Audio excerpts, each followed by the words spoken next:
میرے رسول پاک علیہ السلام کا دروازہ سب سے بڑا دروازہ ہے، حضور کا دروازہ سب سے بڑا دروازہ ہے، لیکن میرے دوستو یاد رکھنا، نبی پاک علیہ السلام نے بھی لوگوں کو جب رستہ دکھایا ہے تو رب کریم کا رستہ دکھایا ہے، اللہ کا رستہ دکھایا، اللہ کریم کا رستہ دکھایا، لوگوں رب کی طرف توجہ کرائی۔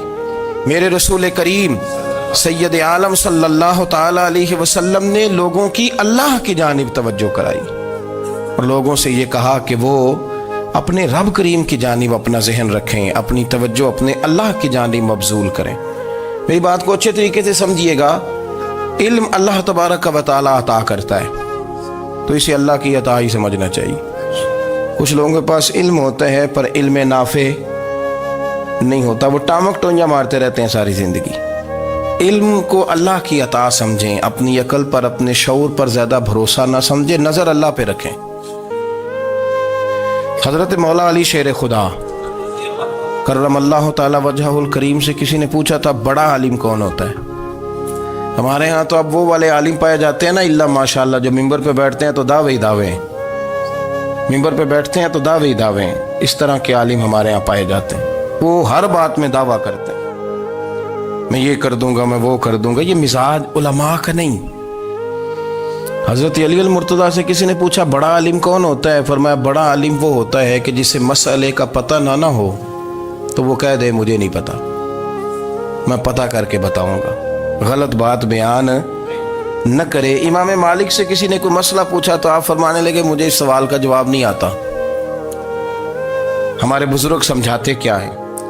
وہ کہنے لگا آپ اتنے بڑے امام ہیں تو اس سوال کا جواب نہیں آتا۔ فرمانے لگے اگر مجھے ہر سوال کا جواب آتا پھر تو میں خدا ہوتا، مجھے ہر سوال کا جواب نہیں آتا، مجھے تو اتنا آتا ہے جتنا میرے رب نے مجھے عطا کر دیا ہے۔ اپنی نظر اللہ پہ رکھیں، نکل آئیں اس معمے سے باہر کہ میں کوئی بلا ہوں، مجھے بڑا پتہ ہے، میرے پاس 6 ڈگریاں ہیں، مجھے 10 جگہ پہ تدریس کا شغف حاصل ہے، اس سے نکلیں باہر۔ قرآن مجید دیکھیے گا، اللہ تعالیٰ نے ارادہ قدرت فرمایا کہ میں حضرت آدم کو بناؤں گا، پھر بنانے کے بعد فرمایا فرشتوں سجدہ کرو آدم کو، سب نے سجدہ کیا الا ابلیس ابا واستکبر وکان من الکافرین، سب نے سجدہ کیا سوائے ابلیس کے، اس نے انکار بھی کیا، تکبر بھی کیا اور کافروں میں سے ہو گیا۔ تو یہ جب اللہ تعالیٰ نے سجدہ کرایا تو کیسے کرایا؟ اللہ تبارک و تعالیٰ نے نا حضرت آدم کو علم سکھایا خود، وعلم آدم الاسماء کلہا، خود اللہ فرماتے ہیں کہ میں نے جناب آدم علیہ السلام کو تمام اشیاء کے نام سکھائے، سب اشیاء کے نام سکھائے۔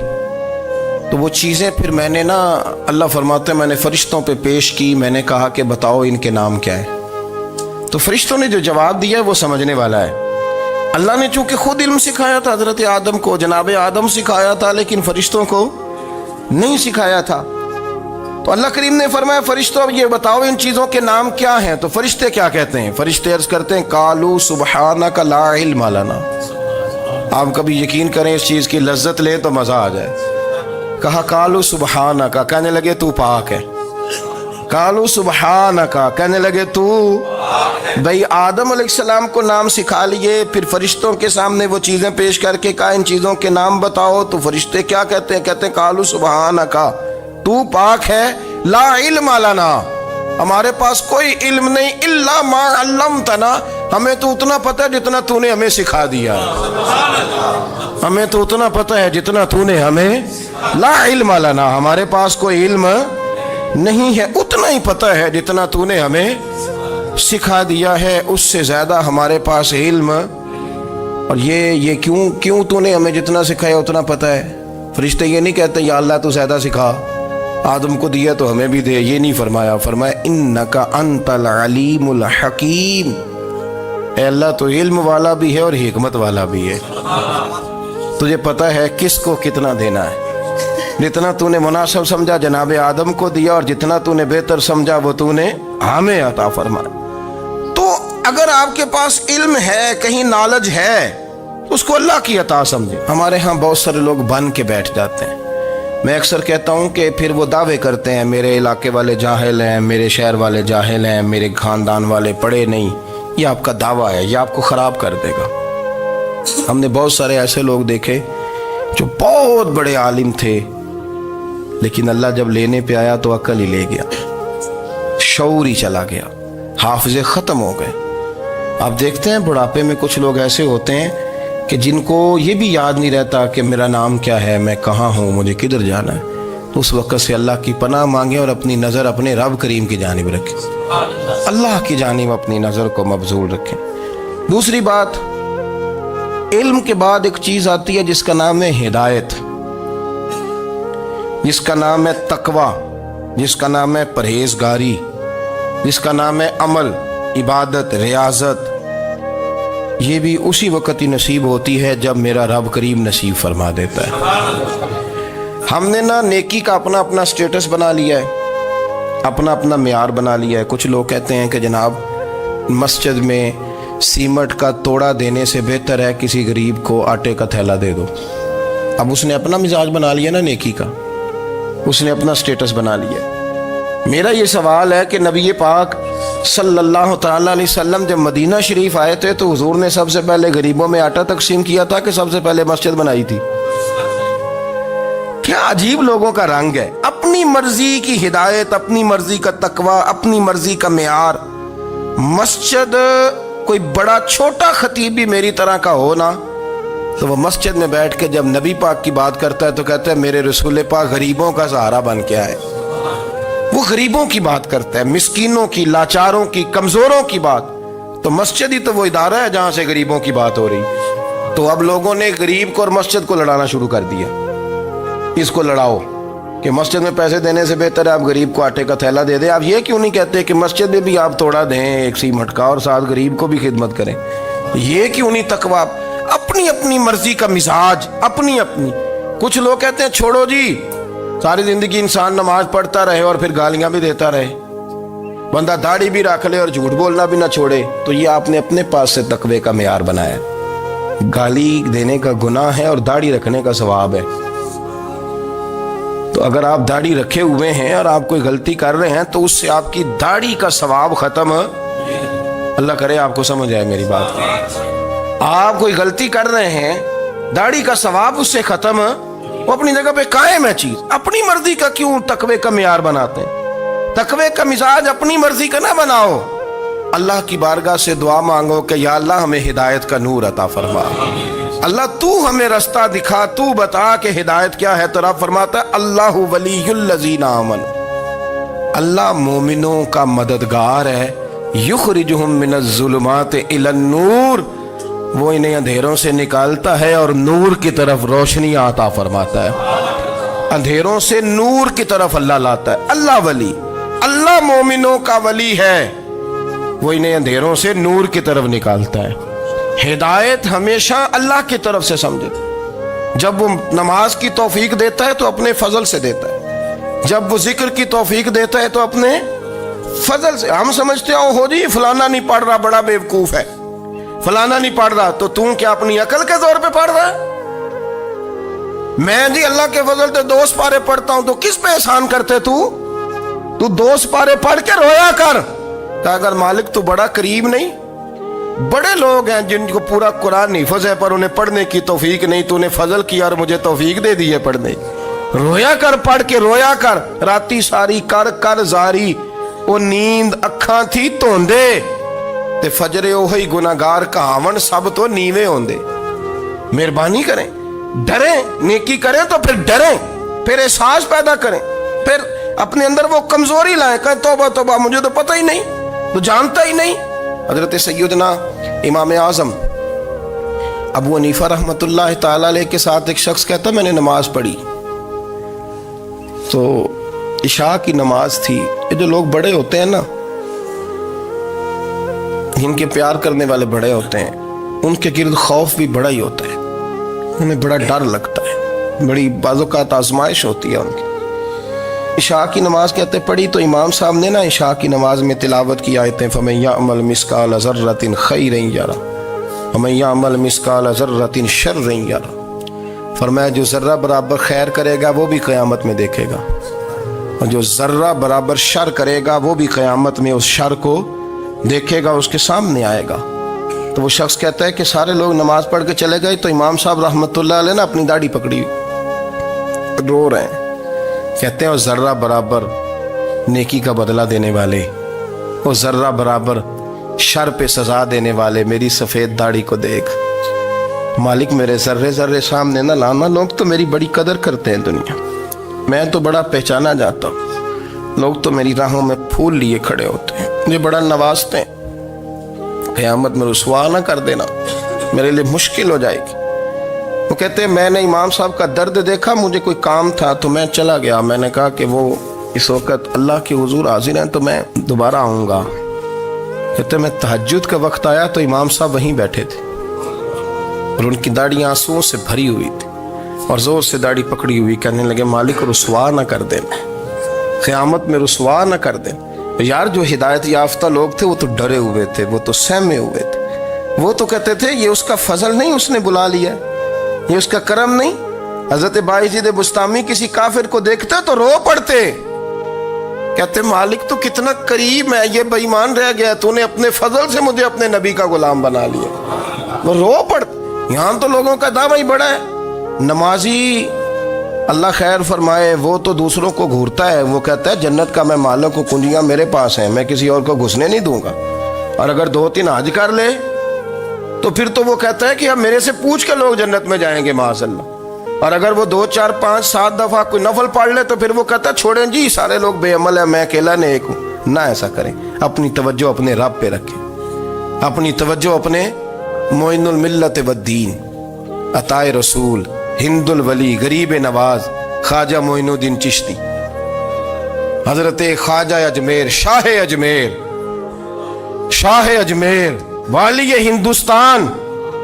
آخری عمر میں نا سارا دن روتے گزر جاتا، ساری رات روتے گزر جاتے، ذرا سی کوئی بات کرتا تو رو پڑتے، آنکھیں آنسوں سے بھری رہتی. کئی دفعہ اپنے بھی پریشان ہو جاتے ہیں نا کہ یار تو ایک بات کی جان ہی نہیں چھوڑ رہا. تو خواجہ قطب الدین صاحب بختیار کاکی سے لوگوں نے کہا کہ آپ مرشد سے بات کریں، اتنا بھی تو نہیں نہ رونا چاہیے، ہر وقت اس کے آنسو کی کریے. عاشق دا کام ہی رونا تونا تے بنا رویوں نہیں منظوری. یہ عاشق سدا ہی روندا رہندا ہے، پاویں وصل ہوئے تے پاویں دوری. ہر وقت رونے کا کیا مطلب ہے؟ تو خواجہ قطب صاحب کہتے ہیں میں قریب گیا تو میں نے پیر دبائے، میں نے کہا سونیا لوگ تو کچھ بھی نہیں کرتے، تو نے تو کمال کر دیا، 90 لاکھ آدمی مسلمان کر دیا، دنیا کچھ نہیں کرتی، تو نے 50 سال ساری رات مصلے پہ بیٹھ کے رب راضی کیا. تو شہزادہ تھا، حضور کی اولاد تھا، لیکن معین الدین تیرا ایک پلاٹ بھی نہیں، تو نے طالب علم پالے، انہیں غریبوں کو دیا، انہیں نوازا، کوئی شے نہیں تیرے پاس، ہر چیز تو نے، ساری رات روتے ہو، سارا دن روتے ہو. تو خواجہ قطب الدین صاحب کہتے ہیں میں نے جب عرض کیا تو خواجہ صاحب مجھے گلے لگا لی، چیخ مار کے روئے، کہنے لگے قطب الدین پتر داڑھی سفید ہو گئی، جانے کا وقت آ گیا، جو تو نے نیکیاں گنوائی ہیں وہ ہیں صحیح میرے پاس، پر یار کی بارگاہ میں پیش کرنے کے قابل ایک بھی نہیں. تو بارگاہ تو دیکھ کتنی بڑی ہے، رسول کریم کی بارگاہ میں پیش کرنے کے قابل ان میں سے ایک بھی نہیں. تو آستانہ دیکھ کتنا بڑا ہے، کیا پیش کروں گا، کیا عرض کروں گا حضور کی بارگاہ میں، کس طرح. وہ یار جو بڑے تھے وہ تو ڈرے ہوئے تھے، سہمے ہوئے تھے، وہ تو بڑی آزمائش میں تھے، لیکن میرا اور آپ کا رٹا 2 نمازیں پڑھ کے 6 نمازوں کا دعویٰ کرنا اور لمبی چوڑی کہانیاں بنانا اور اپنے منہ سے اپنی تعریفیں کرنا، اس سے تھوڑا باہر آئیں. رزق بھی میرا اللہ ہی دیتا ہے، علم بھی اللہ دیتا ہے، رزق بھی. بڑے بڑے فقیروں کو مالدار ہوتے دیکھا، بڑے بڑے مالداروں کو فقیر ہوتے دیکھا، بڑے بڑے. میرے ایک بڑا سخی قسم کا سجن ہے، بڑا پیارا ہے، میں اسے سخی مانتا ہوں. میں نے اپنی پریشانیوں کے دنوں میں بھی اس شخص کو سخی دیکھا. ایک دن رات کو مجھے ٹیلی فون کر کے کہنے لگا کدھر ہو؟ میں نے کہا میں گھر ہوں. نہیں اکثر سفر میں ہوتے ہو نا؟ میں نے کہا طبیعت کیسی ہے؟ ٹھیک ہے، بس حال چال پوچھنا تھا. میں نے سمجھائی، میں نے کہا یار یہ کوئی مسئلہ ہے، ورنہ رات کے 2 بجے کوئی حال پوچھنے کو فون تو نہیں نہ کرتا.